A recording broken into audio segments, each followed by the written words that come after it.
இவ்வளோ செஞ்சோன்னு சொல்கிறீங்க சார், ஒரு வாட்ஸ்அப்பில் ஒரு ஃபேஸ்புக்கில் கூட உங்களை காணாம என்ன சொன்னான், என்னுடைய 30 வருஷத்து உழைப்பை ஒரே ஒரு நிமிஷத்தில் அடித்து காலி பண்ணிட்டேன். ஏன்னால் நாம் செய்த சாதனைகள், நாம் செய்து நடத்திய போராட்டத்தினுடைய விளைவாக கிடைத்த வெற்றிகள் மக்கள் மத்தியில் தீயாக பரவி இருக்கிறது. அன்றைக்கு நம்மை தவிர, காங்கிரஸ் கட்சியை தவிர வேறு இயக்கங்கள் எதுவும் கிடையாது. அதுக்கு பின்னாடி திராவிடர் கழகம் வந்தது, அதுக்கு பின்னாடி திமுக வந்தது, அதெல்லாம் ரொம்ப பின்னாடி.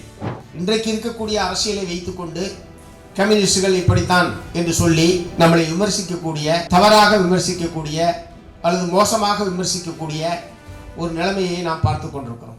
இந்த திருப்பி அடித்த வரலாறு என்கிற இந்த வரலாற்று புத்தகத்தை தமிழ் மக்கள் மத்தியில், நம்ம கட்சிக்குள்ள சொல்லணும், தமிழ் மக்கள் மத்தியில் கொண்டு போய் சேர்ப்பதற்கான ஒரு பெரும் முயற்சி என்பது கட்சி முறையிலிருந்து மேற்கொள்ள வேண்டியிருக்கு, நம்முடைய தோழர்கள் மேற்கொள்ள வேண்டியிருக்கு. இதுவரைக்கும் படிக்கலன்னாலும் பரவாயில்ல, இந்த நிகழ்ச்சிக்கு பிறகு அவசியம் அனைவரும் இந்த நூலை படிக்க வேண்டும் என்று என்னுடைய வேண்டுகோளை முதலில் விடுக்க விரும்புகிறேன். அப்படி நீங்கள் படிப்பதன் மூலமாக அதில் இடம்பெற்றிருக்கிற வரலாற்று நாயகர்கள், இந்த வரலாற்று நாயகர்கள் ஒவ்வொருவருமே உள்ளூர் மட்டத்திலான கதாநாயகர்கள். வெறும் வரலாற்று நாயகர்கள் மட்டுமல்ல, உள்ளூர் மட்டத்திலான கதாநாயகர்கள்.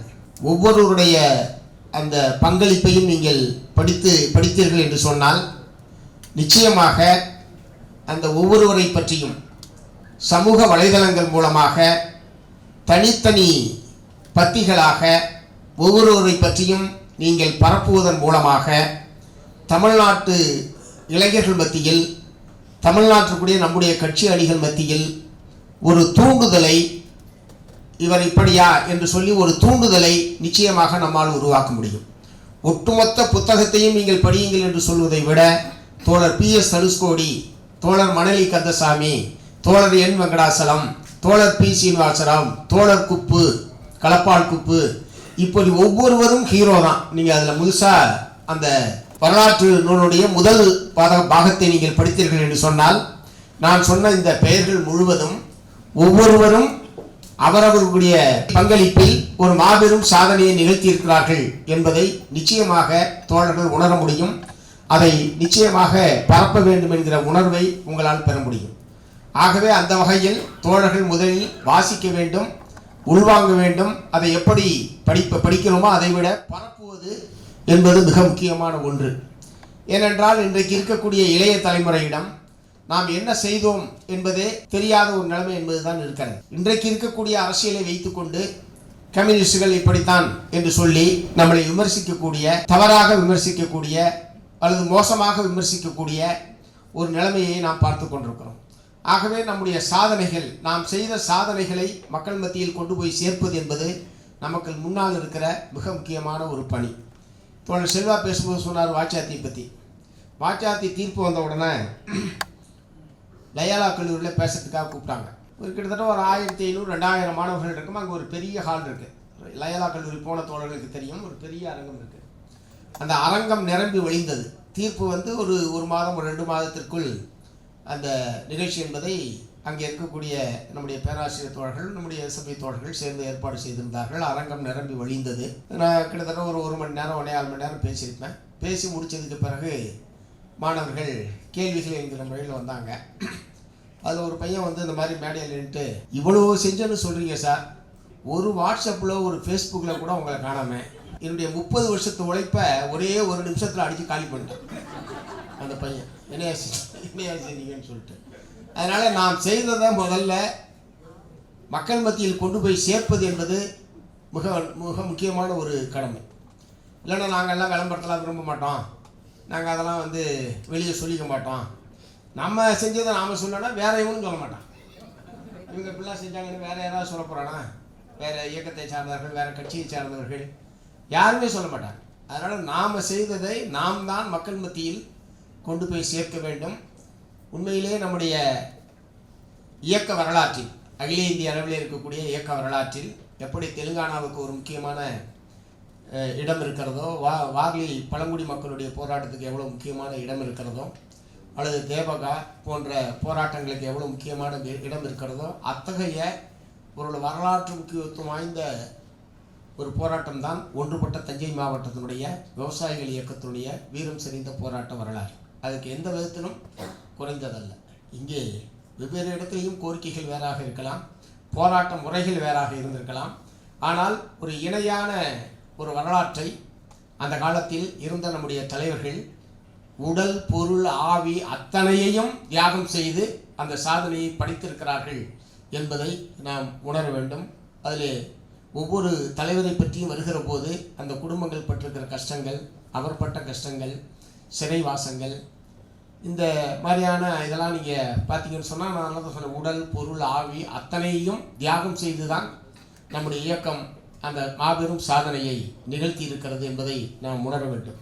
ஆகவே மக்களுக்காக தன்னையே அர்ப்பணிப்பது என்பதற்கு மிகச்சிறந்த எடுத்துக்காட்டாக அந்த தலைவர்கள் அனைவரும் திகழ்கிறார்கள்.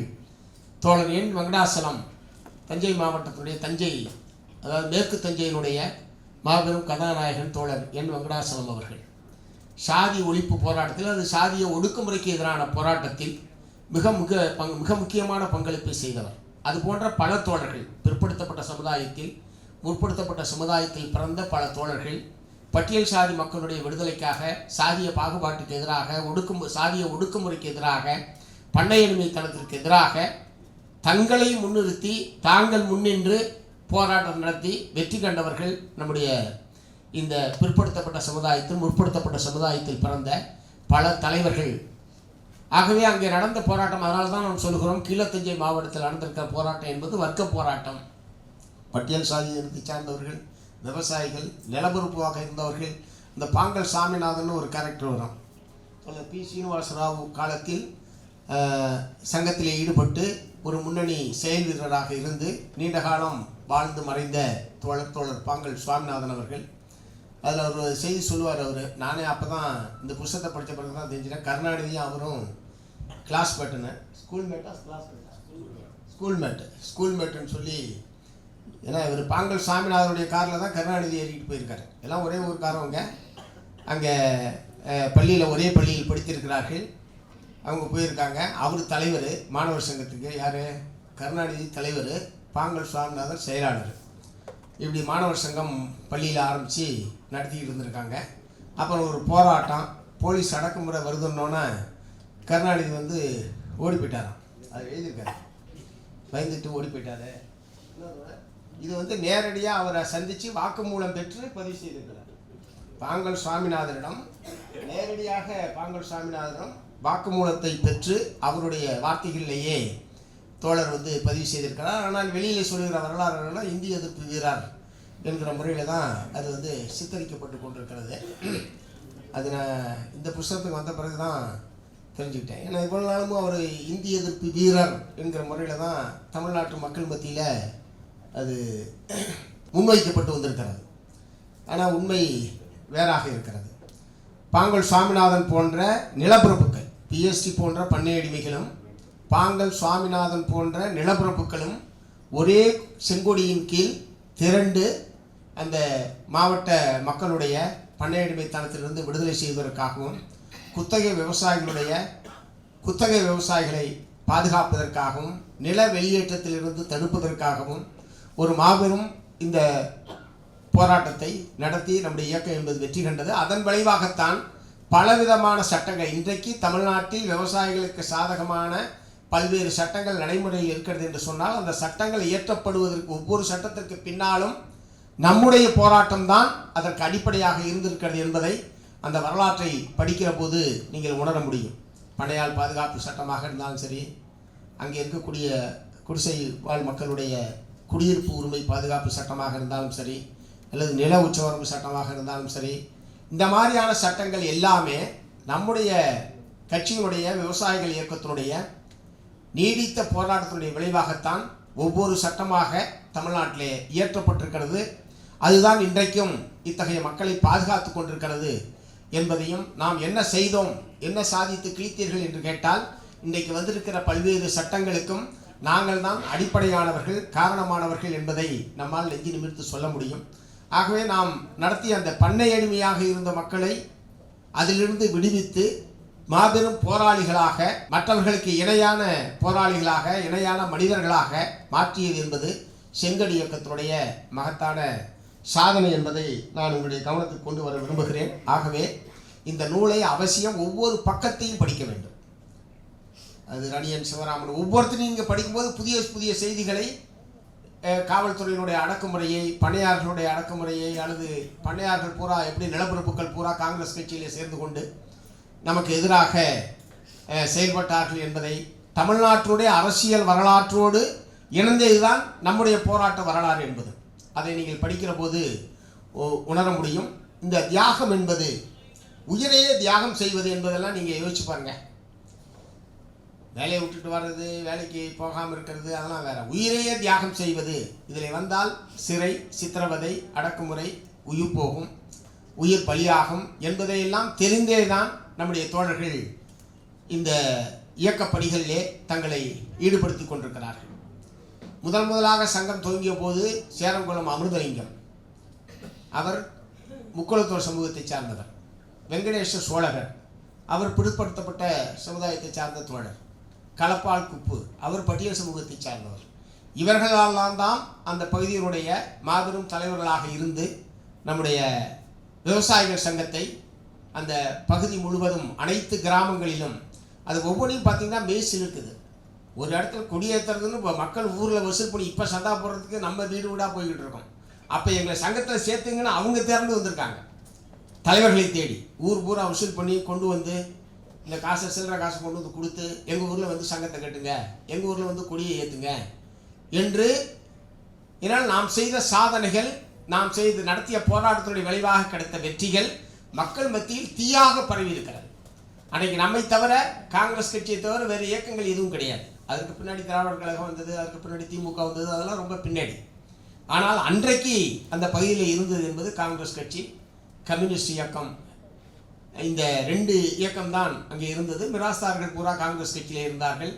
பண்ணை அடிமைகள், மற்ற சிறு விவசாயிகள் அல்லது குத்தகை விவசாயிகள், இவர்கள் எல்லாம் பெரும்பகுதியானவர்கள் செங்கொடி இயக்கத்தின் கீழ் என்கிற நிலைமை என்பதுதான் அன்றைக்கு இருந்தது என்பதை நம்ம உணர முடியும். அதற்கு பின்னாடி திராவிட விவசாய தொழிலாளர் சங்கம் என்று சொல்லி ரொம்ப பின்னாடி உருவாக்கப்பட்டதெல்லாம் அதில் வருகிறது. ஆகவே இந்த ஒரு 100 ஆண்டு கால வரலாற்றை மிக சிரமப்பட்டு, அதாவது இவர் அநேகமாக தமிழ்ச்செல்வன் அவர்கள் தன்னுடைய வாழ்நாளில் அதிகமான வருடங்களை செலவழித்து தயாரித்த புத்தகம்னா இதுவாக தான் இருக்கும். அவர் நிறைய புத்தகங்கள் எழுதியிருக்கிறார், நிறைய நாவல்கள் எழுதியிருக்கிறார், கவிதை நூல் எழுதியிருக்கிறார். அவருடைய வெயிலோடி போய் என்பதுதான் நான் முதலாக படித்த அவருடைய படைப்பு. வெயிலோடி போய் முதல் படைப்பு இன்னமும் பேசப்படுகிற ஒரு படைப்பாக இருந்து கொண்டிருக்கிறது. வெயிலோடி போய் துவங்கி இப்போது வந்திருக்கிற இடதுகுரல் வரைக்கும் பல நூற்றுக்கணக்கான நூல்களை அவர் படைத்திருந்தாலும், இந்த திருப்பி அடித்த வரலாறு என்கிற இந்த நூலுக்காகத்தான் தன்னுடைய வாழ்நாளில் இவ்வளவு ஆண்டுகளை செலவழித்து வேறு எந்த நூலும் இருக்காது என்று நான் கருதுகிறேன். அந்த அளவுக்கு களத்திலே சென்று இப்போது அந்த காலத்தில் இருந்து இப்போது வயது முதிர்வின் காரணமாக வாழ்ந்து கொண்டிருக்கக்கூடிய தோழர்கள் அனைவரையும் நேரடியாக சென்று சந்தித்து வாய்மொழி வரலாற்றுகள் அனைத்தையும் பதிவு செய்திருப்பது என்பது ஒன்று. இன்னொன்று நம்முடைய ஆவணங்கள். அதில் ரொம்ப சுவையாக சொல்லியிருக்காரு. நம்முடைய மாவட்ட மாநாட்டு அறிக்கைகள்லேருந்து எதையுமே தெரிஞ்சிக்க முடியாது. ஆமாம், அப்படி தான் நம்ம அறிக்கை தயார் பண்ணுறோம். அது நம்முடைய மினிட்ஸும் அது மாதிரி தான். நம்ம மினிட்ஸ் எழுதுறதுன்னு ரொம்ப குறிப்பாக அதுக்கெல்லாம் ஆட்கள்லாம் தீர்மானித்து இது பண்ண அப்புறம் ஏதாவது ஒரு டவுட் வந்து மினிட்ஸ் எடுத்து பார்த்தா அது மட்டும் இருக்காது. அந்த மாதிரி இப்போ உட்பட அப்படி தான் சொல்கிறேன். இப்போ உட்பட அப்படி தான் இருக்குது. அது மட்டும் இருக்காது. நம்ம எதை தேடுறோமோ அது மட்டும் இருக்காது. வேறு ஏதாவது தேடும்போது அப்புறம் தான் அதுவும் இல்லாததுன்னு தெரியும். ஸோ அந்த மாதிரி தான் நம்ம பதிவு பண்ணிகிட்டு இருக்கோம். இருந்தாலும் ஏதோ ஒன்று ஒரு ஆதாரங்கள், ஆவணங்கள் என்கிற முறையில் பல இத்தகைய ஆவணங்களை எல்லாம் சேகரித்து சில தோழர்கள் அதை மிக பொறுப்பாக செய்திருக்கிறார்கள். அந்த காலத்தில் சில தோழர்கள் மிக பொறுப்பாக அதை செய்திருக்கிறார்கள். அருமை தோழர் ஜிவி அவர்கள் இங்கே விசா அலுவலகத்துக்கு நான் சென்ற போதும் சரி, அதே மாதிரி அங்கே திருவாரூர் மாவட்ட அலுவலகத்திலையும் சரி, அவர் இருந்த காலத்தில் அவரிடம் கிடைத்த எல்லாவற்றையும் ஆவணமாக பாதுகாத்து வைத்திருந்தார் என்பது இதற்கு ஒரு அடிப்படையாக, இந்த நூல் உருவாகுவதற்கு ஒரு அடிப்படை. அதே மாதிரி நாம் எழுதுவது ஏதோ இன்றைக்கு எல்லாமே இன்னைக்கு இருக்கும்போது நாம் எழுதும்போது எல்லாமே நமக்கு தெரிஞ்ச மாதிரி இருக்கும். அடுத்து ஒரு 10 வருஷம் கழித்து 20 வருஷம் கழித்து அதை படிக்கிற வேறொருவருக்கு அதை படித்தா புரியுமா? இன்றைக்கு நாம் களத்திலே இருக்கிறோம், நாமே நேரடியாக தலையிட்டிருக்கிறோம், நாமே நேரடியாக எல்லாவற்றையும் ஈடுபடுகிறோம் என்கிற முறையில் நமக்கு எல்லாம் தெரியுது. அதனால் இப்படி சுருக்கமாக எழுதினா போதும், இப்படி இருந்தால் போதும், அந்த மாதிரி. ஆனால் ஒரு 20-25 வருஷம் கழித்து எடுத்து பார்க்குறவங்களுக்கு என்ன அப்படி மொட்டையாக எழுதி வச்சுருக்கிறாங்க, இது ஏதாவது விளங்குதான்றது மாதிரி தான் இருக்கும். பல மாவட்ட மாநாட்டு அறிக்கைகள் அந்த மாதிரி தான் இருந்திருக்கின்றது. ரொம்ப ரொம்ப நயம்பட நம்முடைய தோழர் தமிழ்ச்செல்வன் அவர்கள் அதில் குறிப்பிட்டிருக்காரு. ஏன்னா அவர் பட்ட கஷ்டம் அந்த மாதிரி. மாவட்ட மாநாட்டு அறிக்கைனா எல்லா விவரமும் இருக்கும், சுலபமாக எடுத்துடலான்ற மாதிரி தான் அவர் களத்தில் இறங்கியிருக்காரு. அதுக்கப்புறம் மாவட்ட மாநாட்டு அறிக்கைகள் கூட உட்காந்து படித்த பிறகு தான் அதில் தேதி கூட இருக்காது, பேர் இருக்காது, தேதி இருக்காது அப்படின்ற மாதிரிலாம் அதுக்கப்புறம் உணர்ந்து சரி ரைட்டு நம்ம லெவல் அவ்வளவுதான், நம்ம கட்சி லெவல் நம்ம கட்சி லெவல் இவ்வளவுதான் சொல்லி ஒரு சமாதானமாகி தான் அதுக்கப்புறம் இருக்கிறத வச்சுக்கிட்டு எப்படி அதை மேலும் செழுமைப்படுத்துவது என்கிற முறையில் அவர் வந்து பெருமுயற்சி எடுத்து பல்வேறு ஊழியர்களுடைய பல்வேறு நூலகங்களுடைய ரோஜா முத்தையர் உட்பட ஜனசக்தி இதழ்கள் உட்பட, ஜனசக்தி என்பது தான் அதிகாரப்பூர்வமான நம்முடைய பதிவுகளுக்கான ஒரே அதிகாரப்பூர்வமானது. ரெண்டாவது உயிரோடு இருந்த நம்முடைய தோழர்கள் மாவட்ட குழு அலுவலகத்தில் இருந்த ஆவணங்கள் என்கிற முறையில் தான் அந்த நூல் என்பது தயாரிக்கப்பட்டிருக்கிறது. அவர் சொன்ன மாதிரி எஃப்ஐஆர் தோழர் செல்வா சொன்னார்ல, ஃபஸ்ட்டு இன்ஃபர்மேஷன் ரிப்போர்ட், இது ஃபஸ்ட்டு எஃப்ஐஆர் தான் அப்படின்னு சொல்லி. ஏன்னா ஒவ்வொருத்தருடைய சம்பவத்தையும் எழுதுனா அது ஒரு விரிந்த புத்தகமாக வருவதற்கான வாய்ப்பு இருக்குது. ஏற்கனவே தோழர் என் ராமகிருஷ்ணன் அவர்கள் அந்த மாதிரி பல தோழர்களுடைய வாழ்க்கை வரலாறுகளை அவர் ஏற்கனவே பதிவு செய்திருக்கிறார் தனித்தனி புத்தகங்களாக. பிஎஸ்சி சம்மந்தமாக, பி சீனிவாசராவ் சம்மந்தமாக, அதே மாதிரி நான் சொன்ன அமிர்தலிங்க சம்மந்தமாக, தோழர் செல்லமுத்து, இந்த மாதிரியான பல நூற்றுக்கணக்கான என் வெங்கடாசலம் தோழர் நூற்றுக்கணக்கான தோழர்களுடைய வாழ்க்கை வரலாற்றை தோழர் என் ராமகிருஷ்ணன் அவர்கள் ஏற்கனவே வெளியிட்டிருக்கிறார்கள். ஆனால் அவை எல்லாமே திரும்ப திரும்ப நம்மளுக்குள்ளேயே தான் சுற்றி வருதே தவிர தமிழ் சமூகத்துக்கிட்ட மற்ற நமக்கு இயக்கத்திற்கு அப்பாற்பட்டவர்களிடம் நம்மால் கொண்டு போய் சேர்க்க முடியவில்லை என்பது தான் மிகப்பெரிய குறையாக இருக்கிறது. நம்ம விஷயத்தை நம்மளுக்குள்ளேயே திரும்ப திரும்ப பேசிகிட்டு இருக்கிறோம் என்ற மாதிரி தான் இருக்குது. அதனால தான் வெளியில் இருக்கிறவங்களாம் என்ன செஞ்சிட்டீங்க அப்படின்ற மாதிரியான ரொம்ப சர்வ சாதாரணமாக கேள்வி எழுப்பக்கூடிய ஒரு நிலைமையை நாம் பார்த்து கொண்டிருக்கிறோம். ஆகவே பதிப்பாளர் அவருக்கு இருக்கிற கஷ்டத்தை பூரா அங்கே சொல்லிட்டார். பதிப்பகத்தார் வந்து என்ன கஷ்டப்படுறாங்க, பதிப்பகத்தார் வந்து என்ன கஷ்டப்படுறாங்கன்றதெல்லாம் அவர் சொல்லிட்டார். சேமித்து வைக்கிறது, ஏன்னா சில நேரத்தில் சில புத்தகங்கள் அச்சடித்து புத்தகத்தினுடைய விலையை விட அந்த வாடகை கட்டிடத்தினுடைய விலை ஜாஸ்தி ஆகிடும். புத்தகத்தினுடைய விலையை விட ஒவ்வொரு புத்தகத்தையும் அந்த அளவுக்கு பல ஆண்டுகள் பல நூல்கள் அச்சடிக்கப்பட்டு விற்பனை செய்யப்படாமல் இருப்பதன் மூலமாக, அதே மாதிரி அவர் சொல்கிற மாதிரி இயற்கை கரையான் இந்த மாதிரியான பல்வேறு இதனால் உடனுக்குடன் அதனால் கொஞ்சமாக அடித்து உடனே வித்துடுறது, அது விலை கூடுதலாக இருந்தாலும் பரவாயில்லை என்கிற முறையில் ஒரு ஒரு ஒரு கண்ணோட்டத்தில் நம்ம வந்து செயல்பட்டுக்கிட்டு இருக்கிறோம். இப்போ சமீபத்தில் வாழ்காவில் இருந்து கங்கை வரை என்கிற ஒரு நூல் வெளியிடப்பட்டது சென்னை பல்கலைக்கழகத்தில். அவங்க பேர் என்ன? மங்கை மொழிபெயர்ப்பு சீர் வாசகர் வட்டம். அவங்க வருஷத்துக்கு ஒரு புத்தகத்தை மட்டும்தான் வெளியிடுறாங்க.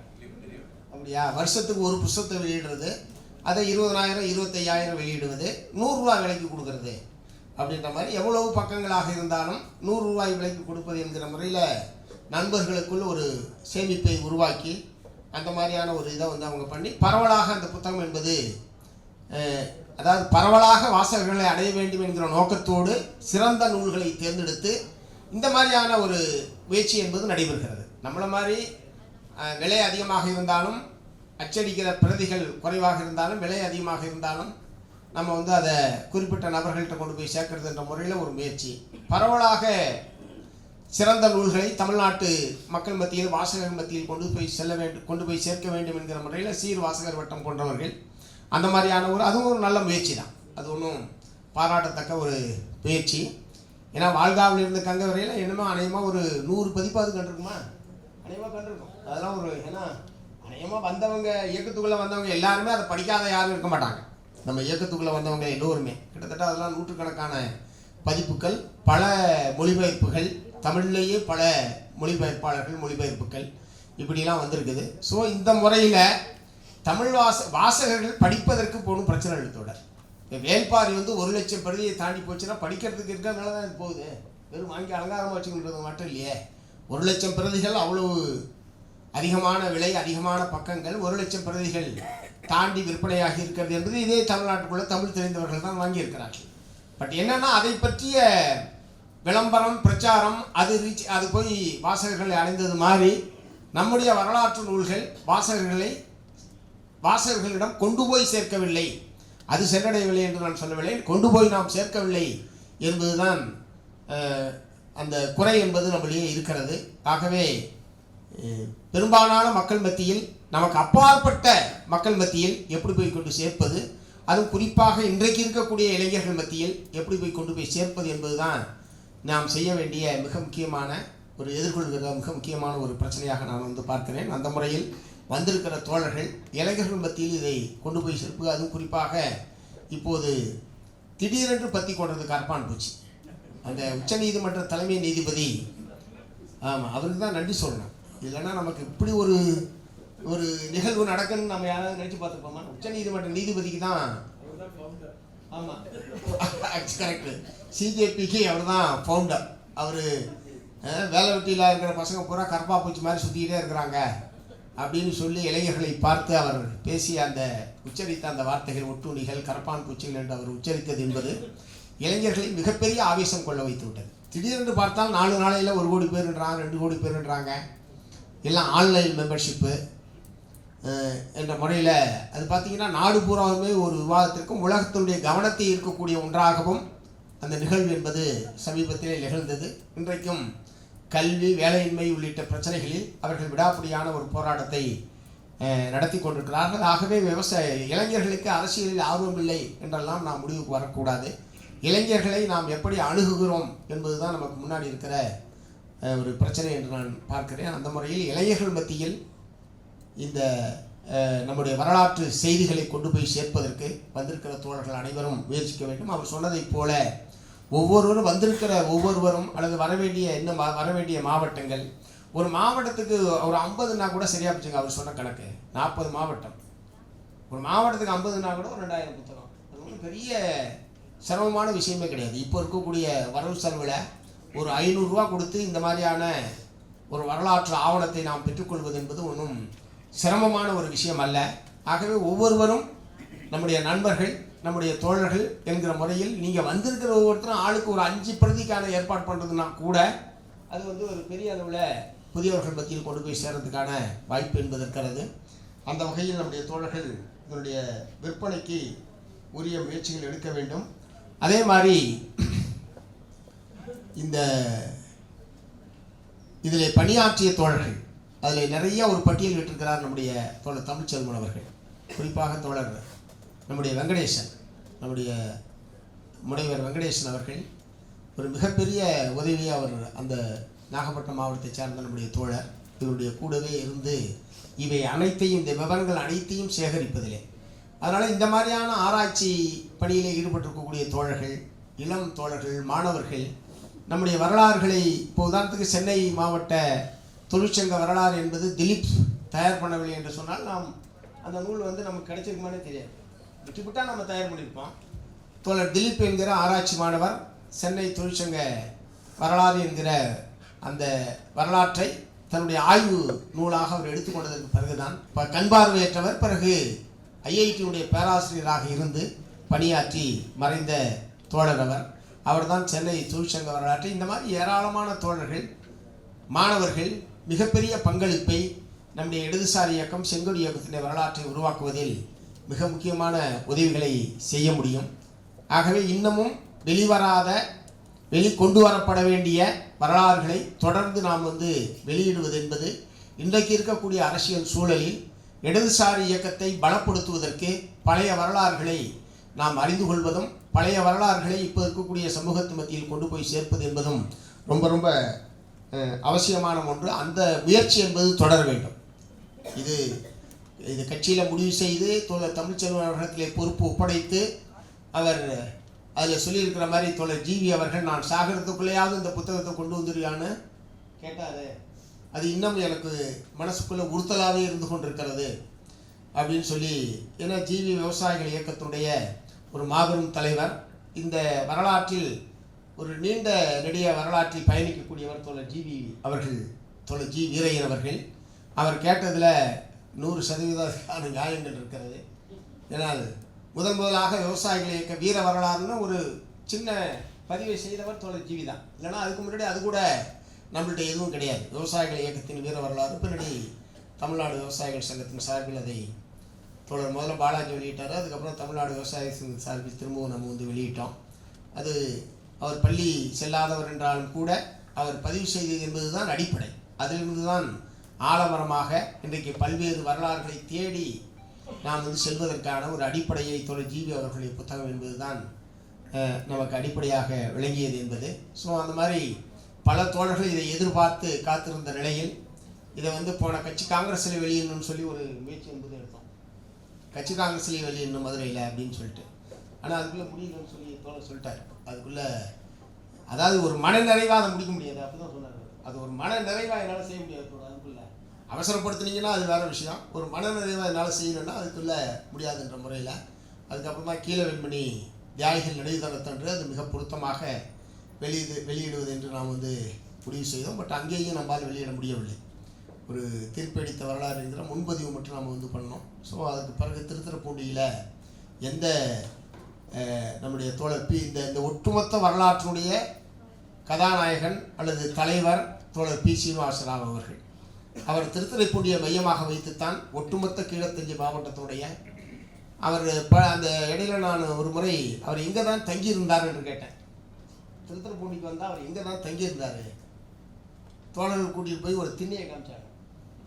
இந்த திண்ணையை தான் அவர் படுத்திருப்பார். இங்கே தான் அவருடைய பை இருக்கும், உடைமைகள் இருக்கும். அப்போ ஆரம்பத்தில் அவருக்கான ஆஃபீஸோ தங்கிறதுக்கான ஒரு வீடோ அந்த மாதிரிலாம் எதுவுமே இல்லாமல் அவ்வளோ பெரிய மாபெரும் வீரன், மாபெரும் தலைவர், மாபெரும் வீரன் ஒரு திண்ணையிலே தான் அவருடைய தங்குமிடமாகவும் அந்த பண்ணை நிலப்பரப்புக்கள் அனைவருக்கும் சிம்ம சொப்பனமாக விளங்கிய தலைவர் திண்ணையிலே தான் படுத்திருந்தார். இந்த திண்ணை தான் அவருக்கு எந்த விதமான ஒரு பாதுகாப்போ மற்றதோ இந்த மாதிரி இல்லாமல் தான் அவர் வந்து இருந்தார் என்று சொல்லி ஒரு முற்படுத்தப்பட்ட சாதி, உயர்ந்த சாதி என்று சொல்லக்கூடிய பிராமண சமூகத்திலே பிறந்து பண்ணை அடிமைகளுடைய வீடுகளிலே தங்கி அந்த மக்களுடைய உணவை உண்டு. அதெல்லாம் கொஞ்சம் சாதாரணமாக நடக்கிற விஷயம் கிடையாது. ஒரு மனிதன் தன்னுடைய உணவு பழக்க வழக்கத்தை மாற்றிக்கொள்வது, உணவு பழக்க வழக்கத்தையே மாற்றிக்கொள்வது, அவர்கள் சாப்பிடுகிற நண்டையும் மீனையும் அவர்கள் கொடுக்கிற உணவையும் சாப்பிடுவது, அதை கவிச்சையை முழுவதையும் சாப்பிடுவது, அந்த மக்களுடைய நம்பிக்கையை பெற வேண்டும் என்பதற்காக தன்னையே மாற்றிக்கொள்வது என்பதெல்லாம் சாதாரண விஷயம் கிடையாது.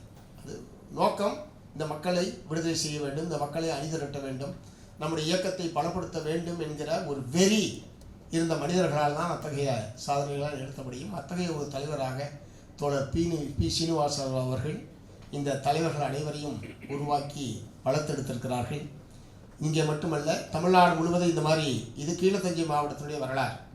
இந்த மாதிரி விவசாயிகளை பற்றின வரலாறுன்னு நீங்கள் எடுத்துக்கிட்டீங்கன்னு சொன்னால் அது விருதுநகர் மாவட்டம், இப்போ இருக்கக்கூடிய விருதுநகர் மாவட்டத்தினுடைய ஒரு பகுதி என்பது இருக்கிறது.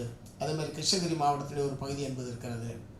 அதே மாதிரி நெல்லை மாவட்டத்தினுடைய சிவகிரி அந்த பகுதியிலே இப்படி ஒவ்வொரு பகுதியாக வரலாறுகளை நீங்கள் எடுத்தால் இது மாதிரி இன்னும் பல வால்யூம்கள் வருவதற்கான வாய்ப்பு என்பது இருக்கிறது. அதுதான் அந்தந்த வட்டார தோழர்கள் எழுதினால் கூட இன்னும் சிறப்பு. எல்லாவற்றையுமே ஒரே தோழர் எழுதுவது என்பது நடைமுறையில் சாத்தியமில்லை. இன்னும் ஏராளமான தோழர்கள் தங்களுடைய ஆர்வத்தை உருவாக்கி கொண்டு நிறைய வரலாற்று நூல்களை நம்முடைய வரலாறுகளை தொகுப்பது. உதாரணத்துக்கு தோழர் மணலூர் மணியம்மை, ராஜகிருஷ்ணன் வந்து தினமணி கதிரில் அதை தொடராக எழுதாமல் போனான். மணலூர் மணியம்மன்னு ஒரு வார்த்தை வருது, நம்ம ஜிவியினுடைய இதுலாம் வருது. ஒரு வார்த்தை, ஒரு கிசான் நாகப்பட்டினம் கமிட்டியினுடைய ஒரு செயலாளராக இருந்தாங்க. அந்த மாதிரியான சில வரிகள் வருகிறதே தவிர அவங்களை பற்றிய ஒரு முழுமையான சித்திரம் என்பது தோழர் ராஜகிருஷ்ணன் அவர்கள் அங்கேயே போய் தங்கி அவர்கள் வாழ்ந்த பகுதிகள் முழுவதும் அலைந்து திரிந்து அந்த நூலை, அந்த வரலாற்று தொடரை தினமணி கதிரில் தொடர்ச்சியாக எழுதினுடைய விளைவாகத்தான் அந்த காலத்தில் இப்படி ஒரு பிராமண பெண்மணி ஆண்களைப் போல சட்டை வேட்டி அணிந்து கொண்டு சிலம்பம் கற்றுக்கொண்டு சாதாரண மக்களுக்காக தன்னை ஈடுபடுத்திக் கொள்வது என்பதெல்லாம் கற்பனையே செய்ய முடியாத, எந்த கதாநாயகனாலையும் எந்த கதையாசிரியர்களாலையும் உருவாக்க முடியாத ஒரு மாபெரும்